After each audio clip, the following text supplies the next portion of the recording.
आज election commission of Pakistan में हो रही हैं इलेक्शन पिटिशंस, इससे ज़्यादा इलेक्शन पिटिशंस 2018 के इलेक्शन में हुई। और आपको याद है कि अपोजिशन ने उस वक्त असम्बली में बैठने का बाइकआउट कर दिया था, लेकिन पाकिस्तान पीपल्स पार्टी और मुस्लिम लीग नून की क़यादत ने यह फैसला किया कि हम इनकी जालसाजी का, इनके फ्रॉड का मुकाबला पार्लियामेंट के अंदर करेंगे। और उसके बाद हम पार्लियामेंट में आए। एतराज़ात इलेक्शन धांधली थी।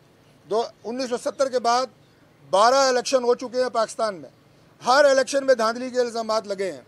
मुझे एक इलेक्शन ऐसा बताएं जिस पे एतराज़ात ना हुए हों, लेकिन आप केस टू केस बेसिस के ऊपर जाते हैं, आप उन हलकों के ऊपर फोकस करते हैं जिन पे आपको एतराज़ होता है। ये पाकिस्तान की तारीख़ में पहली दफ़ा देखने में आ रहा है कि आप पूरे सिस्टम के ऊपर सवालिया निशान उठा रहे हैं, आप पूरे सिस्टम को कंट्रोवर्शियल कर रहे हैं। मैं पाकिस्तान तहरीक इंसाफ को ये कहता हूँ कि सियासी मैदान में हमसे लड़ें, मुल्क से ना लड़ें। आप पाकिस्तान से लड़ रहे हैं, आप पाकिस्तान के इदारों से लड़ रहे हैं।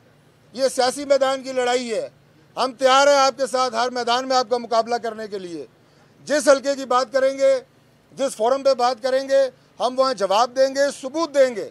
अगर आपकी बात सच्ची हुई, वो हल्का आपके हक में होगा, हमारी बात सच्ची हुई हमारे हक में होगा, अब हमारे हक में होगा।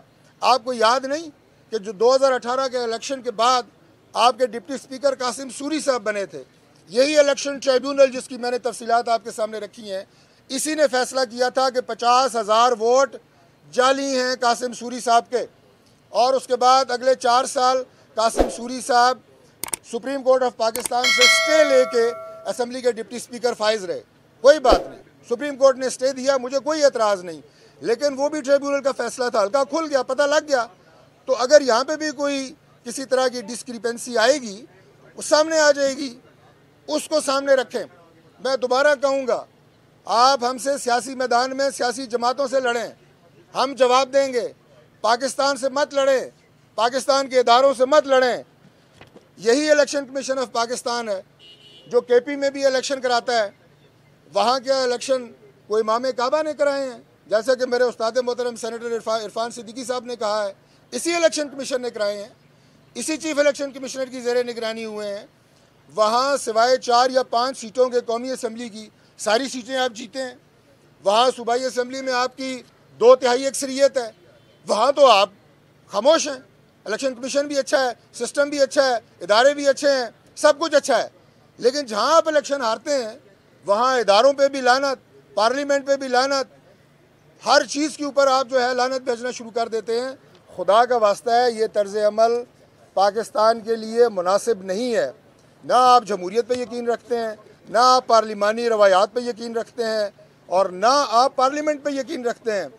आपका इलेक्शन साफ़ और शफाफ या सही होने का सिर्फ एक क्राइटेरिया है तहरीक इंसाफ का, कि इलेक्शन हम जीतें, हम गवर्नमेंट में हों, हम पावर में हों। अगर ये चीज़ आपको नहीं मिलती तो फिर आप तमाम चीज़ों को उड़ाने के लिए बिल्कुल तैयार हैं। मैं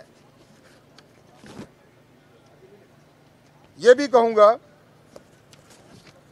कि आपने इसके साथ एक और मुहिम देखी होगी, जो मैंने कहा कि पाकिस्तान से मत लड़ें।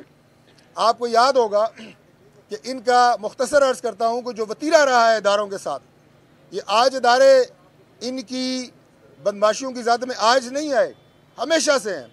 आपको जुडिशल कॉम्प्लेक्स के वो सीन याद होंगे कि जब इमरान खान साहब तशरीफ़ लाते थे पूरा एक लश्कर लेके, यहाँ पे पुलिस की गाड़ियाँ जलती थी, पुलिस के लोगों को डंडे पड़ते थे, पुलिस की इमारतों के ऊपर चढ़ाई होती थी। हम भी तो इन्हीं इदारों में पेश होते रहे हैं।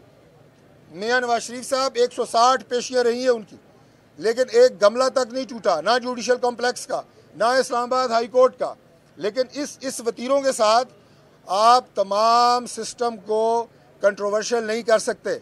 आपका मुकाबला हर मैदान में किया जाएगा और सियासी अंदाज से किया जाएगा। मैं 9 मई के वाक़यात का सिर्फ इस हद तक जिक्र करूँगा कि आप कहते हैं कि यह भी आपके ख़िलाफ़ एक साजिश हुई। इमरान खान साहब के अपने रिश्तेदार, अपने भांजे फ़ौजी वर्दियाँ गाड़ियों की छतों पे चढ़ के लहराते रहे, जो कोर कमांडर के घरों से उन्होंने निकाली। क्या वो साजिश थी?